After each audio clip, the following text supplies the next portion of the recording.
Tube incubation করা হয় এটা শিখবো।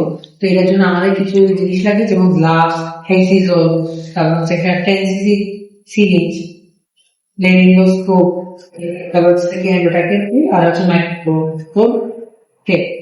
প্রথমে আমরা হেক্সিজল দিয়ে হাতটাকে ওয়াশ করে নেবো, তারপর আমরা গ্লাসটা করবো, করার পর হচ্ছে যে কি স্টেরিলাইজ হয়ে এটা প্যাকেটে থাকে, প্যাকেট ক্লিয়ার করে নিবা। নেওয়ার পর অনেক সময় এর মধ্যে ইয়ার থাকতে পারে, ইয়ারটা বের করবো আমরা আমাদের সিরিঞ্জটা লাগাই, এটা যখন টান দিবে এটাতে ইয়ার করলে ইয়ারটা বের হয়ে যাবে, বের করে রাখবো। তারপর আমরা হচ্ছে কি লেগিংসটা নিই, প্যাকেটকে স্লিপ পজিশনে রাখবো, যাতে হচ্ছে যে ওই লেগিংসটা আমার আমি ভিজুয়ালাইজ করতে পারি। লেগিংস্কোপ দিয়ে ওইখানে ঢুকাই দিব, ঢুকাই দিই। আমি দেখবো যে দেখা যাচ্ছে কিনা আমার কিভাবে, আমি দেখতেছি। এরপর হচ্ছে আমি রাখি আর দেখি যে আমি যে সাইড দিয়ে দেখা যাচ্ছে ওদিক দিয়ে হচ্ছে দেখে আমার টিউবটা ইনসার্ট করবো। এখানে এটা একটু প্রেশার দিতে হবে। এই যে এটা আমরা 122 পর্যন্ত ঢুকাবো, নর্মাল 122 পর্যন্ত যায় ঢুকালাম।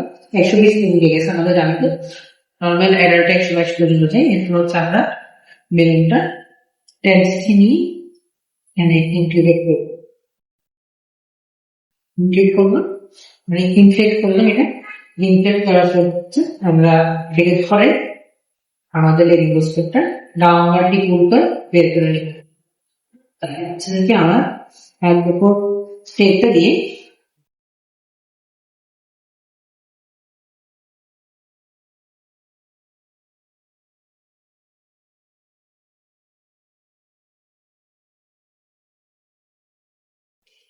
আমরা এটাকে সিকিউর করবো। তারপর ভেন্টিলেশনের জন্য মেশিনটা এটার সাথে কানেক্ট করে দিব।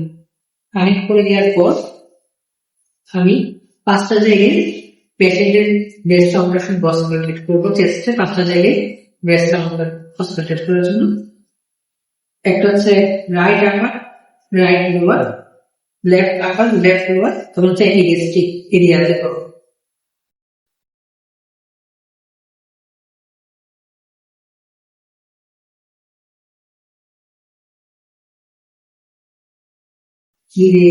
দেখে ব্রিদিং হচ্ছে, তার মানে আমার ইনকিউবেশনটা ভালো করে দিয়েছে।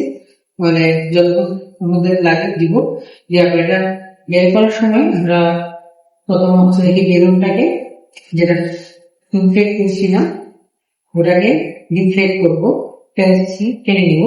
আবার ডিফ্লেক্ট করার পর আমরা ওর যেখানে এর আগে হচ্ছে ভেন্টিলেশন যেটা কানেক্ট করছিলাম ওটাকে ডিসকানেক্ট করতে হবে। আমরা বেলুনটা ডিফ্লেক্ট করলাম এবং হচ্ছে যে এই জায়গাটা ডিফ্লেক্ট সুন্দর করে আবার সামনে চলে। আপনাদেরকে অনেক থ্যাংক ইউ আমাদের সাথে পুরো প্রসিডিউরটা দেখার জন্য।